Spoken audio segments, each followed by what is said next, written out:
Всем привет! С вами снова Саша, он же Пых, и вся правда о жизни и работе в Японии. Сегодня, как я вам обещал в последнем видео, поговорим о том, сколько могут получать, сколько получали, скажем так, японоблогеры, живущие и работающие в Японии, либо оказывают какую-то деятельность в Японии, какой доход они потеряли и почему они, наверное, убежали на другие площадки, причем не совсем удачно. На следующий момент на YouTube немало тех, кто вещает, рассказывает о Японии. Сейчас, правда, да, многие ушли с YouTube, либо просто перестали записывать видео. Но мы поговорим о том, сколько они получали, либо могли получать потенциально со своих видео. Вообще, заработок на YouTube можно делить, в принципе, на две части. Это заработок самих видео, да, когда монетизация идет видео, которая сейчас отменена для России, то есть ролики, которые вы смотрите на территории России, они не приносят доход. В принципе, мне то же самое, то есть у меня получается там 2-3 иены в месяц стало, из того, что было раньше очень много, 300-400 иен, поэтому у меня YouTube не есть заработок, потому что я создал канал для того, чтобы доносить только свой контент, мне нравится этим заниматься, но сейчас не об этом.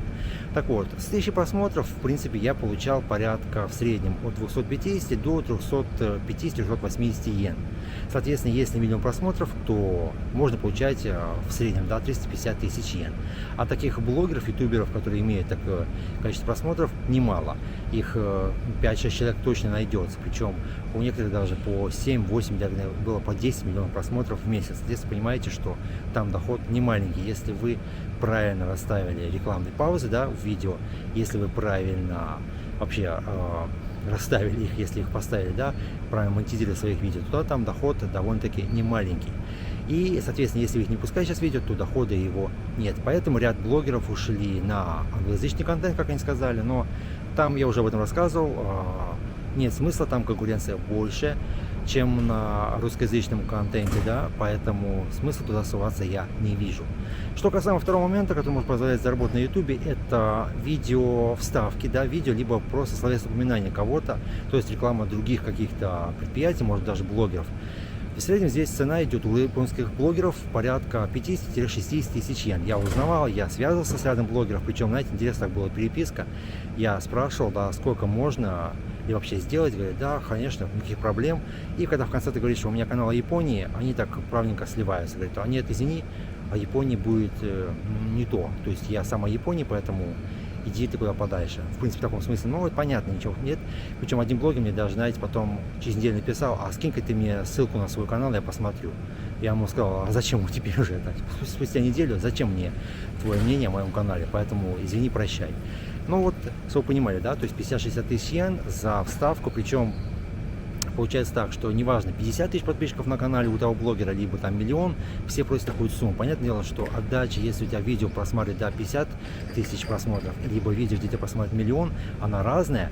И, наверное, с видео, если она наберет миллион просмотров, ко мне придет довольно немало, я думаю, подписчиков, если там показать. Но не судьба, не получилось, поэтому у меня сейчас пока еще нет, да, 4000 подписчиков, но в ближайшее время я думаю наберу, потому что сейчас, благодаря тому, что многие блогеры ушли либо перестали снимать, подписчики начали приходить, потому что, я так понимаю, ребятам нужно что-то смотреть, нужен контент, и они идут туда, где этот контент, соответственно, выходит.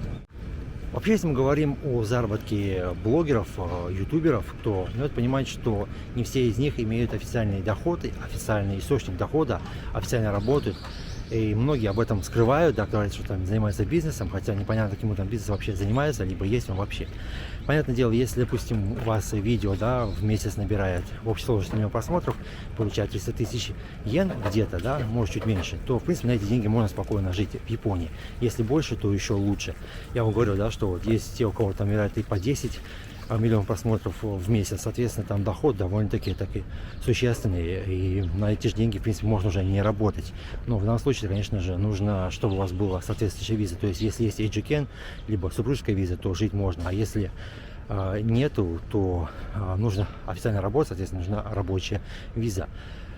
Таких блогеров тоже имеются, да, и они, как правило, кстати, и скрывают о том, что официальная деятельность какая-то есть, но никакая. Какая непонятно, потому как я у них спрашивал, кстати, да, писал личное сообщение, они мне так и не объяснили, чем они реально занимаются в Японии. Кто там типа торгует, но, извините меня, то же самое торговля чаем, причем сейчас, когда Этот рынок уже заполнен. Я знаю ребят, которые торгуют чаем через Инстаграм, ведь получают там намного больше, чем имея какой-то свой официальный сайт и продавая через Россию. Поэтому, наверное, отправлять из Японии лучше. Причем эти ребята показывают фотографии с плантации чая, видео с плантации чая, о том, как они им занимаются. И даже имеют сертификаты и различные, как бы сказать, корочку, удостоверения о том, что они специалисты чая и знают о нем все и все.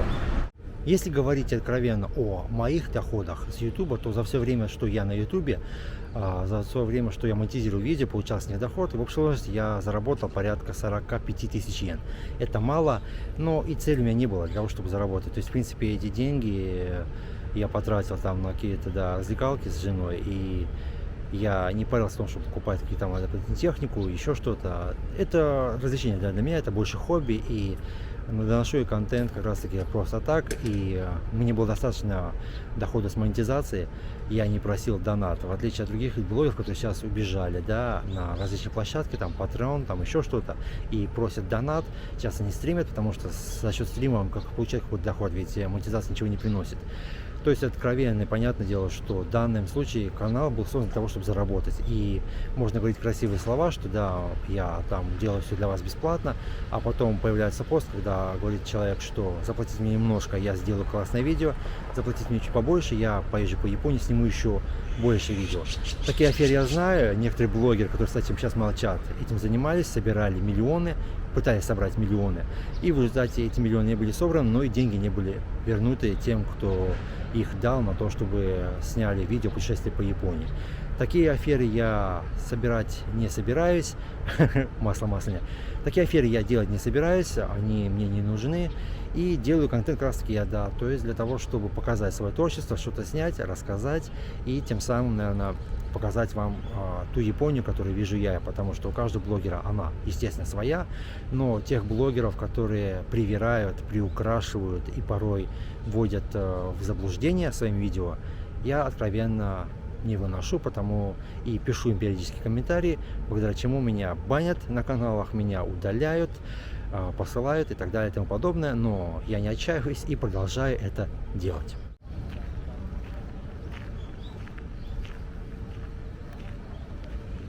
Дорогие друзья, вот такое коротенькое видео о блогерах в Японии, о том, сколько они получают в Японии. Я думаю, вы теперь понимаете, какой потенциальный доход они имеют, либо могли иметь, если правильно все делали в качестве YouTube, да, то есть в качестве правильной остановки рекламных пауз, правильной монетизации своих видео. На сегодня все. Я желаю вам удачи, не болейте. С вами был Пых. До скорой встречи. Пока.